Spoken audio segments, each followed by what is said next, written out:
ষষ্ঠ শ্রেণীর ছাত্রী কাজল স্কুলে আসতে মাত্র 10 মিনিট দেরি করেছিল, আর এতেই ক্ষিপ্ত হয়ে ওঠে শিক্ষক। সামান্য অপরাধে তাকে দেওয়া হয় গুরুদণ্ড।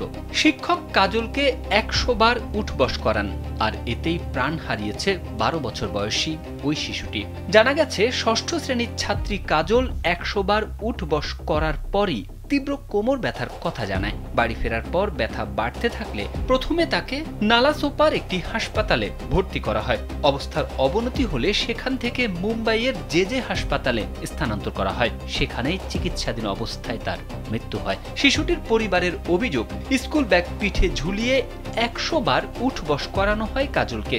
এতে তার গুরুতর শারীরিক সমস্যা আরো বেড়ে যায়। এই ঘটনার পর ক্ষোভে ফুঁসে উঠছেন অভিভাবক ও স্থানীয়রা।